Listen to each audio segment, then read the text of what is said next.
Reaching maniacs, strap yourselves in for another deep dive. You ready to dissect the world of comedians? Let's rip the mask off these funny bastards. You see what makes them tick. Yeah. I mean, are these people geniuses or just bad shit crazy? Well, that's what we're going to find out, right? We're going to dig into their history, their psychology. Mm.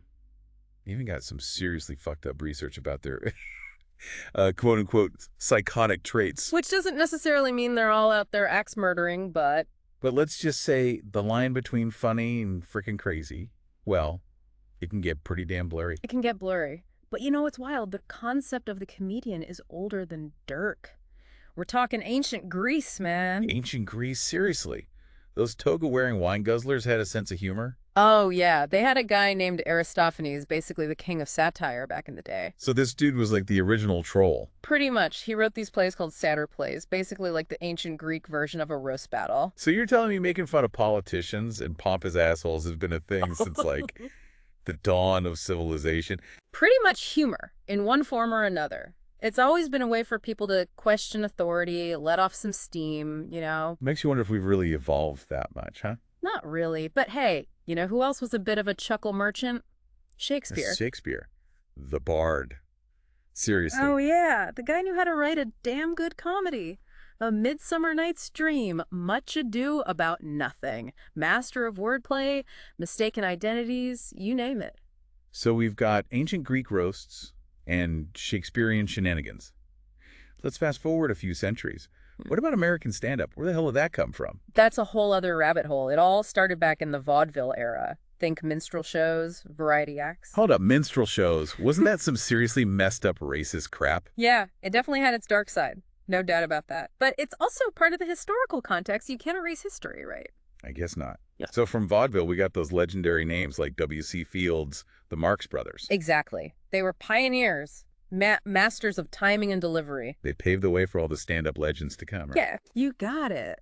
And speaking of different forms of comedy, what about those silent film guys? Oh man, those guys were hilarious. Like seriously funny without saying a goddamn word. Yeah. How is that even possible? That's the power of physical comedy. My friend Charlie Chaplin, Buster Keaton, Laurel and Hardy, they were masters of visual storytelling. It's incredible how much they could convey without any dialogue, right? It's like pure, unadulterated funny. It's universal, man. A pie in the face is funny, whether you're in New York or Tokyo.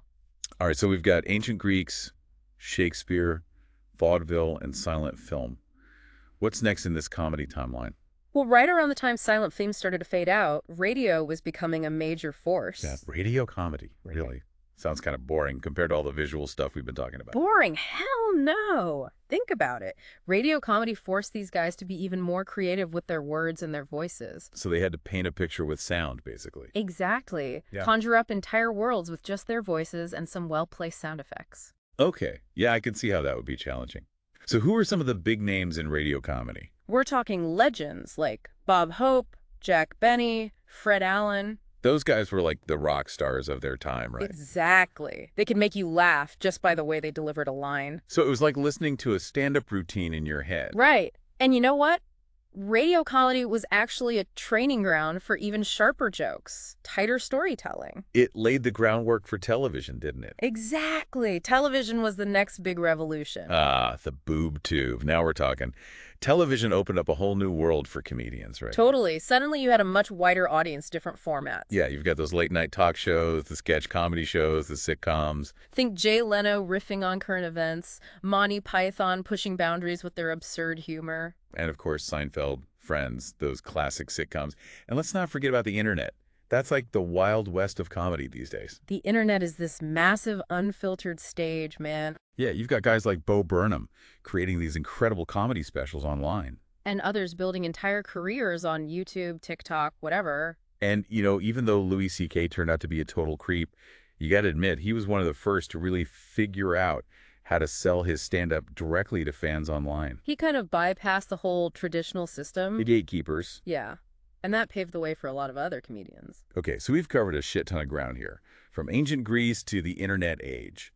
But let's get down to the nitty-gritty. What actually makes a joke funny? That, my friend, is the million-dollar question. So is there some magic formula, some secret sauce to making people laugh? I wish there was. But there are so many different types of jokes out there. puns, double entendres, misdirection, absurdity, irony, observational humor. The list goes on and on. Okay, hit me with some examples. I need a good laugh after all this history stuff. Okay, let's start with puns. Think Tim Vine, that British comedian who's basically a pun machine gun. Oh, yeah, I've seen that guy. He's ridiculous. One of his classics is, I decided to sell my Hoover well. It was just collecting dust. Okay, yeah, that's pretty good. What about misdirection? You know those jokes where you think you know where it's going, and then, bam, they hit you with a twist. A master of misdirection is Edwin. He'll spin you a yarn, build up the tension. And then the punchline comes out of nowhere. Exactly. Leaves you wondering how the hell he got there. Okay, I get it. But you know what I've never really gotten into? Observational comedy. It's like, dude, we get it. Life is weird. Tell me something I don't know. Fair enough. But hey, humor is subjective, right? Yeah, true. What cracks one person up might leave another stone-faced. It all depends on your personal taste, your cultural background, even your mood at the time. So basically there's no accounting for taste. Nope. But speaking of things that can be hard to explain, let's talk about something a little more, shall we say, psychotic? Oh, here we go. The dark side of comedy. Hit me with it. So there is this study in the British Journal of Psychiatry that linked comedians to high levels of what they called psychotic personality traits. Wait, are you saying all comedians are a bunch of nut jobs? Oh, hold on. Remember, psychotic doesn't automatically equal Charles Manson. Okay, good, because I'm starting to get a little freaked out sitting here with you right now. Don't worry, I'm harmless. What the study found was that comedians tend to score higher in certain personality aspects. You mean like the kind of traits that might be associated with conditions like schizophrenia or bipolar disorder? Yeah, something like that. But remember, correlation doesn't equal causation. So just because comedians tend to score higher in certain traits doesn't mean they're all going to go off the deep end. Exactly. It's a lot more complicated than that. All right, good to know. Because I wouldn't want to think that all my favorite comedians are one bad joke away from a full-blown meltdown. Right, but it is an interesting connection, isn't it? The researchers suggested that the same cognitive processes that allow comedians to think outside the box, to make those unexpected, funny connections, well, those might also be at play in individuals with certain mental health conditions. So you're saying comedians are just wired a little differently? Maybe. And you know what? That's not necessarily a bad thing. Some might even call it a gift. Well, as long as they keep making me laugh, I'm not going to judge. Fair enough. But, hey, let's shift gears for a second and talk about the business side of comedy. Yeah, because these days, some comedians are making serious bank. Oh, yeah. Stand-up comedy has become big business. We're talking sold-out arenas, Netflix specials, multi-million-dollar deals. The whole 9 yards. Speaking of multi-million-dollar deals, didn't Kevin Hart top the Forbes list for highest paid comedians a few years back? It did. And it's not surprising, you know. The guy's a powerhouse. Stand-up, movies, endorsements. He's a brand, for sure. But it's not all about Kevin Hart, right? Didn't Amy Schumer become the first woman to crack the top 10 on that Forbes list? She did. And that's a pretty big deal. It shows that female comedians are finally starting to get the recognition and the paychecks they deserve. About damn time. But let's be real, making it in comedy, especially to that level of success, it's tough as hell. It is. It takes talent, hard work, luck. And even then, there are no guarantees. So what advice would you give to someone who's just starting out in this crazy world? Find your voice. Figure out what makes you unique. And then hone your craft. Get up on stage as much as possible. Practice, practice, practice. Exactly. Even if it's just open mics, you got to bomb a few times to figure out what works. Speaking of bombing, what about dealing with hecklers? Any tips on how to shut those assholes down? A quick wit and a thick skin are essential. You mean be ready to roast them right back? Sometimes. But sometimes, the best response is no response at all. So ignore the haters. Sometimes that's the best way to disarm them. Good to know. Well, I think we've covered a shitload of ground here today. Yeah. We've gone from the history of comedy to the psychology of humor to the cold, hard cash of the business. It's been a wild ride. You said it, but hey, we're not done yet. You know, it's funny how our sense of humor, it kind of acts like a mirror, right? Oh, yeah. How so? It reflects our values, our worldview, even our insecurities. So you're saying you can tell a lot about a person by what they find funny? Absolutely. Someone who's always cracking self-deprecating jokes, they might be dealing with some deep-seated self-esteem issues. And someone who loves those dark, offensive jokes. Could be an edgelord trying too hard to be shocking, or maybe they're just an asshole. Yeah, could be. But hey, let's not forget that comedy can also be a powerful tool for social commentary. Right on. Think about all those legendary comedians who used humor to tackle tough topics. Yeah. Racism, sexism, political corruption. They weren't afraid to make people uncomfortable. Yeah, they were holding up a mirror to society saying, hey, look at this fucked up shit. Exactly. Guys like Richard Pryor, George Carlin, they weren't just telling jokes, they were speaking truth to power. They were using humor as a weapon. Exactly. They paved the way for a whole new generation of comedians who are doing the same thing. It's like laughter can be a form of resistance, right? It can be a way to fight back against the bullshit. Damn, that's deep, man. I never thought I'd get all philosophical on a comedy deep dive. Well, comedy is more than just cheap laughs. It's a reflection of who we are, both as individuals and as a society. All right, so we've talked about how comedy can be a form of social commentary, how it can reveal a person's true colors. But let's talk about the nuts and bolts of comedy, the craft itself. You mean like the actual mechanics of writing a joke, crafting a stand-up routine, the technical stuff? Exactly. It's one thing to be funny, but it's another thing to hone that skill, turn it into an art form. It's about timing, delivery, pacing, building tension, and knowing exactly when to release it. It's like a perfectly executed magic trick. You got it. You're leading the audience down a path, building up their expectations. And then bam, you hit them with the punchline. And every comedian has their own unique style. Yeah, some are all about those rapid-fire one-liners, while others take their time, build a story. It's all about finding your rhythm. Okay, so let's talk about some of those different styles. We've already mentioned Tim Vine with his puns, Ed Byrne with his misdirection. But what about other types of comedic delivery? Well, you've got guys like Mitch Hedberg. He was a master of deadpan delivery. Oh yeah, Hedberg was a legend. Yeah. He could make the most mundane shit sound hilarious. He had this way of delivering a joke with a completely straight face. Yeah, it was like he wasn't even trying to be funny, and that's what made it so damn funny. He was a master at finding the humor in the everyday, the overlooked, the insignificant. And then you have those high-energy comedians like Robin Williams. Those guys are like comedic whirlwinds. Williams was a force of nature, man. His mind was always racing, making connections. It was like watching a verbal acrobatics show. Exactly.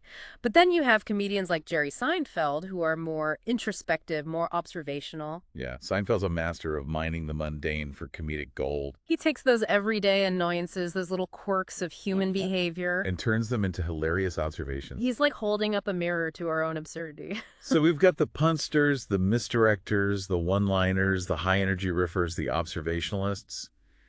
Is there any one style that's considered the best, or is it all subjective? Honestly, there's no one best style. It all comes down to what works for the individual comedian and their audience. It's about finding your comedic soulmate, right? Pretty much. You got to find the style that speaks to you, that makes you say, damn, this is my shit. And it probably takes years of trial and error to figure that out, right? Absolutely. Yeah. Most comedians spend years honing their craft, experimenting with different styles, trying to find their voice. And even then, there's no guarantee that what works for one audience will work for another. Nope. Comedy is a fickle beast. You said it. Speaking of fickle beasts, let's talk about the comedy industry itself. It's a brutal world, man. It's a jungle out there.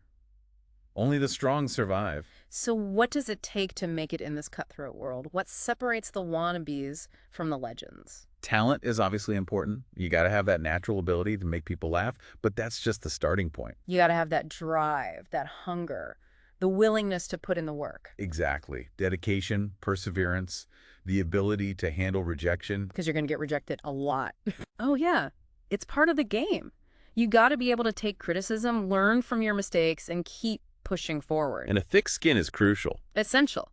You're going to have haters, critics, people who just don't get your jokes. You got to be able to shake it off. Exactly. Laugh at yourself. Oh. Remember that not everyone is going to appreciate your style of humor. And that's okay. It is. You got to focus on the people who do get you, who connect with your voice. Your tribe. Exactly. And these days, it's not just about killing it on stage. Yeah, you got to be savvy about social media, online content, all that stuff. It's about building your brand, engaging with your fans. Being a content creating machine. Pretty much. It's a hustle, but it's also an exciting time to be a comedian. There are more opportunities than ever before. To reach a global audience, build a career, doing what you love. And to make a shit ton of money, if you're lucky. Right. But let's be real. For most comedians, it's not about the money. It's about the art, the connection with the audience, the pure joy of making people laugh. That's what it's all about. bringing a little bit of light and laughter into a world that often feels dark and depressing. Making people forget their troubles, even if it's just for a few minutes. Exactly. And sometimes it's about using that laughter to challenge the status quo. To expose hypocrisy, to make people think. Comedy can be a powerful tool for change, for reflection, for connection. Well said. But we're not done yet. We've explored the past and present of comedy, but what about the future? What's next for the world of laughter? The future of comedy, man, that's the million-dollar question. It's a constantly evolving beast, you know?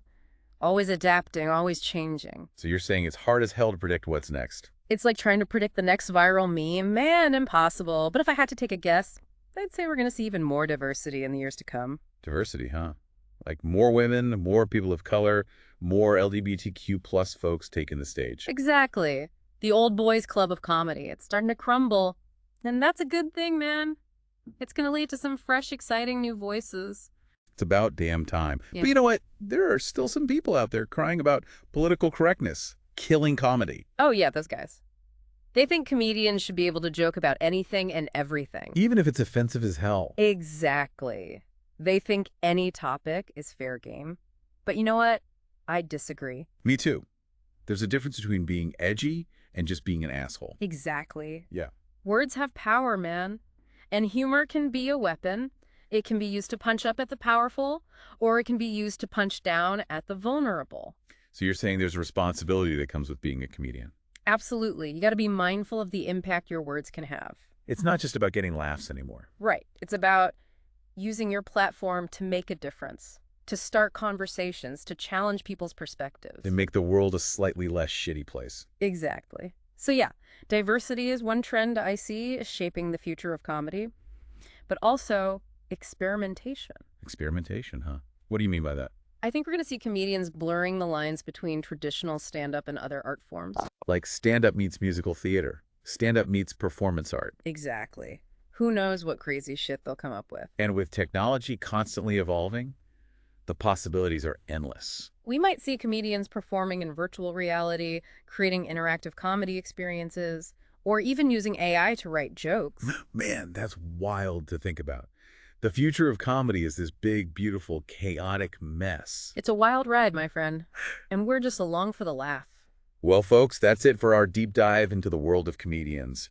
We've journeyed from ancient Greece to the metaverse. We've explored the psychology of humor, dissected the craft of comedy, and even dared to peek into the future of laughter. And you know what? What's that? Comedy. It's more than just jokes. It's a reflection of who we are. A mirror to society. A weapon against injustice. And a powerful force for change. And sometimes it's just a damn good way to escape the bullshit and have a good laugh. Damn straight. So go out there, support your local comedians, explore different types of humor. And never be afraid to laugh at the absurdity of it all. Until next time, peace out.